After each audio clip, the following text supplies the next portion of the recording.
अस्सलाम वालेकुम। Today my topic animal cell and plant cell. तो इससे पहले कि हम आज का टॉपिक स्टार्ट करें तो हम देख लेते हैं कि हमने प्रीवियस चैप्टर में अपने लेक्चर में क्या पढ़ा था। चैप्टर नंबर 1 है, लेक्चर नंबर 2 है। प्रीवियस लेक्चर में हमने पढ़ा था define the cell, what is cell, cell क्या है। तो जैसे कि हम जानते हैं कि cell is a basic unit of life, structure and function unit of life of all living organism. और कुछ जानदार ऐसे होते हैं जिसमें सिर्फ एक सेल पर मुश्तमिल होता है उनकी ज़िंदगी सारी, तो उसको हम बैक्टीरिया कहते हैं। और उनकी जो साइज़ होते हैं, शेप होती है, वो और फंक्शन डिफरेंट होते हैं। इसमें हमने स्किन सेल पढ़ा, बोन सेल पढ़ा, नर्व सेल पढ़ा, वाइट ब्लड सेल पढ़ा, रेड ब्लड सेल पढ़ा। और हमने इसकी देखा कि कुछ सेल बहुत ही स्मॉल होते हैं, स्मॉल इन साइज़ होते हैं, जिसको हम नेकेड आइट से नहीं देख सकते। तो इसको देखने के लिए इंस्ट्रूमेंट इस्तेमाल होते हैं जो। और इसके हमने माइक्रोस्कोप पढ़ा कि माइक्रो इंस्ट्रूमेंट है जो कि यूज़ होता है स्मॉल थिंग को देखने के लिए, जो कि हम आम आँख से नहीं देख सकते। हमने भी इसके मुख्तलिफ पार्ट्स को पढ़ा। Then move on to the today lecture, जो कि हमारे पास जो हमारा टॉपिक है आज का वो है animal cell and plant cell. Animal cell and जैसे कि हम देखते हैं कि जो ह्यूमन है वो बहुत million of trillion of cell से मिलकर बना है। इस तरह एनिमल्स की जो एनिमल भी हैं वो भी मिलियन और ट्रिलियन सेल से मिलकर बना है, और प्लांट सेल भी मिलियन ट्रिलियन सेल से मिलकर बना है। एंड जैसे कि हम आज का टॉपिक स्टार्ट कर लेते हैं animal cell and plant cell, कि एनिमल जानवरों का सेल और प्लांट्स पौधों का सेल। Animal cell and plant cell are similar in many features but a few difference are also present. इन्होंने कहा कि जो कि प्लांट सेल और एनिमल सेल है वो बहुत से लिहाज से एक जैसे हैं, लेकिन इनमें कुछ मुख्तलिफ मतलब तजाद भी पाया जाता है। They are many part in a cell, के सेल के मुख्तलिफ हिस्से होते हैं। A microscope study of the cell show different part in animal and plants body. तो हम देखते हैं कि जो माइक्रोस्कोपिक स्टडी मतलब माइक्रोस्कोप के ज़रिए जो हम सेल की स्टडी करते हैं उसको माइक्रोस्कोपिक स्टडी कहते हैं। उसमें हम डिफरेंट पार्ट देखते हैं एनिमल सेल की एंड प्लांट सेल की। जैसे कि ये हमारे पास फिगर है 1.3 और 1.3 बी। तो इसमें हम देखते हैं कि ये जो हमारा एनिमल सेल है वो थोड़ा राउंड इन शेप है। राउंड ये मतलब प्रॉपर राउंड इन शेप नहीं होता, थोड़ा बेजी होता है, मतलब अंडे की तरह की इसकी शेप होती है। और जो हमारे पास दूसरी तरफ हमारे पास है वो है प्लांट सेल। ये हम देखते हैं तो ये सुकेर टाइप इसकी जो शेप होती है, और ये एक हार्ट शेप होती है, और ये मुनज़्ज़म फॉर्म में होती है, और ये थोड़ी बेज़विट होती है, और ये इसकी कोई भी मुनज़्ज़म फॉर्म नहीं होती।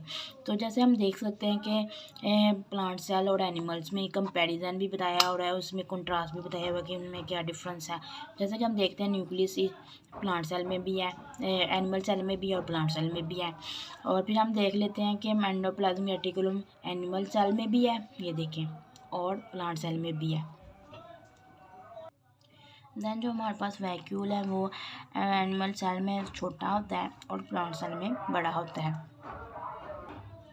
देन हमारे पास सेल मेम्ब्रेन है जो कि एनिमल सेल में आउटर मोस्ट कवरिंग होती है, और इसके जो होती है वो सेल वॉल के इनर साइड पे होती है प्लांट सेल में। तो माइटोकॉन्ड्रिया भी होते हैं जो पावर हाउस कहते हैं इसको, जो कि प्लांट सेल में भी है और एनिमल सेल में, प्लांट सेल में भी है और एनिमल सेल में भी है। और सेंट्रियोल जो कि एनिमल सेल में है लेकिन प्लांट सेल में इसकी मिसिंग है।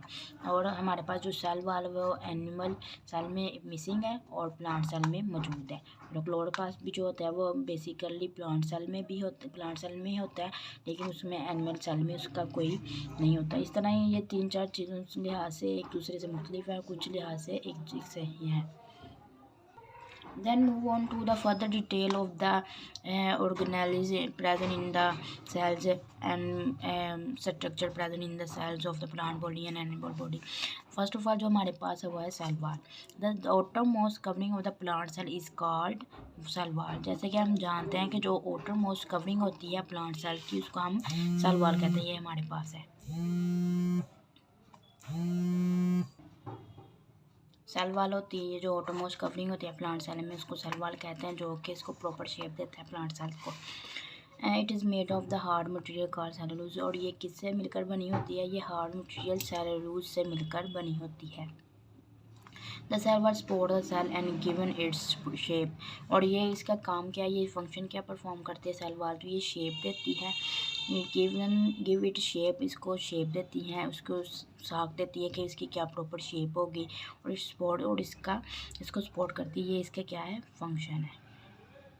क्या है इसका फंक्शन है कि it the cell wall support the cell and give it shape, और इसको शेप देती है। Animal cell do not have a cell wall, जो कि एनिमल्स के सेल होते हैं उसमें कोई भी सेल वॉल मौजूद नहीं होती। जो उसकी मोटरमोस्ट कवरिंग होती है वो सेल मेम्ब्रेन होती है। You can explain why a plant body is so hard and animal body is not. इन्होंने कहा कि किस तरह मतलब प्लांट बॉडी जो कि होती है सॉफ्ट होती है, प्लांट बॉडी हार्ड होती है और एनिमल बॉडी सख्त होती है। प्लांट बॉडी जो हार्ड होती है और एनिमल बॉडी सॉफ्ट होती है। तो उन्होंने कहा कि इसका क्या रीज़न है या क्या आप बता सकते हैं। तो इसकी ये जो मेन रीज़न है वो है सेल वॉल, क्योंकि सेल वॉल जो होती है वो हार्ड मटेरियल से मिलकर बनी होती है। सेलुलोज से मिलकर बनी होती है, जो कि प्लांट सेल को हार्ड कर देती है। और जबकि एनिमल जो सेल होते हैं उसमें कोई भी सेल वॉल नहीं होती, तो वो सॉफ्ट इन फॉर्म होता है। तो इसलिए हम इसका आंसर दे सकते हैं कि जो because the presence of cell wall the plant body is hard and animal body is not soft. देन जो हमारे पास नेक्स्ट है वो हमारे पास है cell membrane. The outermost covering of animal cell is called cell membrane. जैसे कि हम जानते हैं कि एनिमल प्लांट सेल की जो outermost कवरिंग होती है वो सेल वॉल होती है, जबकि जो प्लांट सेल की जो outermost कवरिंग होती है वो सेल मेम्ब्रेन होती है। In the plant cell it is the present next to the cell wall. इन्होंने कहा कि ये जो सेल मेम्ब्रेन होती है ये प्रेजेंट होती है प्लांट सेल में भी, लेकिन ये किसके बाद आती है, आफ्टर द सेल वॉल आती है। देखिए हमारे पास सबसे पहले सेल वॉल है, उसके आउटर मोस्ट जो हमारे पास कवरिंग है वो है सेल मेम्ब्रेन। ये देखिए यहाँ पे हमारे जो आउटर मोस्ट कवरिंग वो सेल मेम्ब्रेन है, और यहाँ इनर द सेल वॉल है in cell membrane. The cell membrane control the movement of material in and out of the cell. इन्होंने कहा कि ये क्या फंक्शन इसके, ये देखिए ये इसका फंक्शन है, function of the cell membrane, कि ये क्या फंक्शन परफॉर्म करते हैं। तो ये जो सेल मेम्ब्रेन कंट्रोल मतलब कंट्रोल करती है movement of material in and out of the cell, कि कौन सी चीज़ सेल के अंदर आएगी और कौन सी चीज़ सेल के बाहर जाएगी। ये सारा किसके कौन कंट्रोल करता है, सेल मेम्ब्रेन कंट्रोल करती है। Many tiny hole are present in the cell membrane. बहुत छोटे सुराख मौजूद होते हैं इन द सेल मेम्ब्रेन में। What is the purpose of this hole, तो इनका क्या मकसद है, इन मतलब सुराखों का, जो टिनी होल्स होते हैं तो इनका जो मकसद है ये ट्रांसपोर्ट करती हैं मटेरियल्स को in and out of the cell. Then जो हमारे पास नेक्स्ट है हमारे पास ऑर्गेनेलिज या पार्ट्स ऑफ द सेल है वो है साइटोप्लाज्म। ऑर्गेनेलिज तो ये हमारे पास जो पार्ट ऑफ द सेल है वो देन हमारे पास है साइटोप्लाज्म, जो कि एक फ्लूइड लाइक मटेरियल होता है, jelly like material present inside the cell membrane is called cytoplasm. इन्होंने कहा कि ये जो ऐसे हमें इन्होंने दिखाया हुआ है ये ब्लू फॉर्म में जो हमारे पास ये हमें ये फिगर्स में हमें ब्लू टाइप दिखाया हुआ है ना, ये ब्लू ये सारा क्या है, साइटोप्लाज्म है। ये जेली लाइक मटेरियल होता है present inside the cell membrane is called cytoplasm, जो कि jelly like material present inside the cell membrane के इनर साइड पे होता है, उसको हम साइटोप्लाज्म कहते हैं। क्या कहते हैं, cytoplasm. It contain water and other chemical substance. तो ये किन चीज़ों से मिलकर बना होता है, तो ये इसमें होते हैं वाटर्स होते हैं और अदर केमिकल्स सब्सटेंसेस होते हैं। Many cell organise tiny cell structure are present in it. उन्होंने कहा कि पानी और अदर केमिकल सब्सटेंसेस के अलावा इसमें बहुत सी ऑर्गेनाइज भी पाई जाती हैं जो कि सेल के अंदर सेल से छोटी स्ट्रक्चर है। Are present in it most of the cell function take place in the cell cytoplasm. कि बहुत से सेल का जो फंक्शन होता है वो टेक प्लेस होता है, मतलब किसके अंदर टेक प्लेस हो रहा है, साइटोप्लाज्म के अंदर हो रहा है। तो इन्होंने कि सेल ऑर्गेनाइज हमें बताई गई हैं, इन्होंने हमें 5 ऑर्गेनाइज बताई हुई हैं सेल की। Endoplasm, reticulum, mitochondria, chloroplast, vacuole and centriole. जैसे कि हम जानते हैं endoplasm reticulum is network of the channel है जो कि ट्रांसपोर्ट करता है मटेरियल की ट्रांसपोर्ट करता है इन द सेल, और सेल में इसकी मतलब मूवमेंट ऑफ द मटेरियल का जो जिम्मेदार होते हैं एंडोप्लाज्म रेटिकुलम होता है। जो माइटोकॉन्ड्रिया होता है ये power house of the cell कहते हैं, और ये एनर्जी की रिक्वायरमेंट को पूरा करते हैं जो कि सेल को रिक्वायर्ड होती है। क्लोरोप्लास्ट जो कि बेसिकली एक प्लांट्स की स्ट्रक्चर है, प्लांट्स की एक हिस्सा है जो कि क्लोरोफिल में पाया जाता है। और वैक्यूल दोनों प्लांट सेल में भी पाया जाता है, एनिमल सेल में पाया जाता है। प्लांट सेल में ये लार्जर साइज़ होते हैं और वैक्यूल लार्जर साइज़ होता है, और एनिमल सेल में ये स्मॉल इन साइज़ होता है। और इसका काम होता है ये वेस्ट मटेरियल को अपने अंदर स्टोर कर लेता है, देन इसको अपने अंदर से रिमूव कर देता है। दैन सेंट्रियोल जो होते हैं वो एनिमल सेल में होते हैं, जो कि रिस्पॉन्सिबल होती हैं सेल डिवीजन में। जैसे फिर हम इसको रीड कर लेते हैं कि क्या क्या इनके अंदर लिखा हुआ है। फर्स्ट ऑफ ऑल जो endoplasmic unit is a network of channel, जो कि चैनल्स का एक जाल है। The movement of the material in the cell take place through the endoplasmic. उन्होंने कहा कि जो मूवमेंट होती है मटेरियल्स की इन द सेल के अंदर, वो किसकी वजह से होती है? एंडोप्लाज्मिक रेटिकुलम की वजह से होता है। दैन हमारे पास जो नेक्स्ट ऑर्गेनेली है, सेल ऑर्गेनेलिस, वो है माइटोकॉन्ड्रिया, जो कि power house of the cell भी कहते हैं इसको, जो कि एनर्जी प्रोवाइड करता है। Mitochondria part that provide energy to the cell. Mitochondria cell का वो हिस्सा है जहाँ से एनर्जी हासिल करता है। कौन? सेल एनर्जी हासिल करता है हर एक्टिविटीज़ को परफॉर्म करने के लिए। जो इसको एनर्जी ज़रूरी होती है वो कहाँ से हासिल करता है? माइटोकॉन्ड्रिया से। देन हमारे पास जो क्लोरोप्लास्ट है, chloroplast are the part of the plant cell that contain chlorophyll. उन्होंने कहा कि क्लोरोप्लास्ट प्लांट सेल में मौजूद होता है, जो कि किस में पाया जाता होता है? क्लोरोफिल में। जो कि बेसिकली जो क्लोरोप्लास्ट है वो प्लांट सेल को उसका ग्रीन कलर देता है, और ये किस में पाया जाता है? क्लोरोफिल में पाया जाता है। और ये बेसिकली प्लांट सेल की फॉर्म है। They trap energy from the cell, जो कि एनर्जी सन एनर्जी को ट्रैप करता है।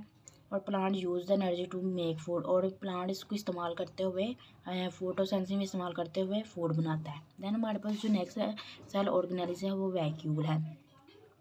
जैसे हमारे पास इन्होंने डायग्राम में के दोनों प्लांट सेल में भी पाई जाती है और एनिमल सेल में भी वैक्यूल पाया जाता है। प्लांट सेल में ये as a compare to animal cell larger होता है, लेकिन एनिमल सेल में ये स्मॉलर होता है। जैसे कि वैक्यूल की वजह से ये सारा जो हमारा प्लांट सेल का न्यूक्लियस होता है वो एक साइड में मूव कर जाता है, और जबकि एनिमल जो सेल हमारे पास होता है वो उसका जो न्यूक्लियस होता है वो मेड इन द सेल होता है। वैक्यूल स्टोर वेस्ट मटेरियल क्या करता है? वो वेस्ट मटेरियल को स्टोर करता है, water, air and food particle. उसमें मतलब वाटर भी आ जाता है, एयर भी हो सकती है, या फूड पार्टिकल कुछ भी फूड पार्टिकल्स भी हो सकते हैं। In plant cell are single large vacuole is present. उन्होंने कहा कि जो प्लांट सेल है उसमें एक लार्ज वैक्यूल होता है। ये देखिए हमारे पास फिगर में दिखाया लार्ज वैक्यूल होता है, बट मतलब एक ही होता है लेकिन लार्ज इन साइज होता है। जबकि बट इन एनिमल सेल, लेकिन एनिमल सेल में many small vacuole are present. जैसे कि हमारे पास उन्होंने दिखाया है कि एनिमल सेल में बहुत से वैक्यूल पाए जाते हैं, ये दिखाया है इन्होंने, लेकिन ये स्मॉल इन साइज होते हैं, लेकिन नंबर इनका ज़्यादा होता है। जबकि प्लांट सेल में सिर्फ एक ही होता है लेकिन लार्ज इन साइज होता है। दैन हमारे पास जो है नेक्स्ट हमारा जो सेल ऑर्गेनाइज है वो सेंट्रियोल जो कि बेसिकली एनिमल सेल में पाया जाता है, जो कि सेल डिवीजन में काम करता है। जैसे हम देखें हैं प्रोफेज में इसकी डुप्लीकेशन होती है, प्रोफेज में मेटाफेज में ये नेक्स्ट पोल मतलब ए अगेंस्ट द पोल मूव कर जाता है और अरेंज हो जाता है। और एनाफेज में इसकी कॉन्ट्रैक्शन होती है, तो वो जो मटेरियल होता है वो आधा इधर मूव कर जाता है, आधा इधर मूव कर जाता है, तो 2 सेल बन जाते हैं टेलोफेज में। ये सेल डिवीजन में बेसिक जो रोल होता है वो सेंट्रियोल्स का होता है।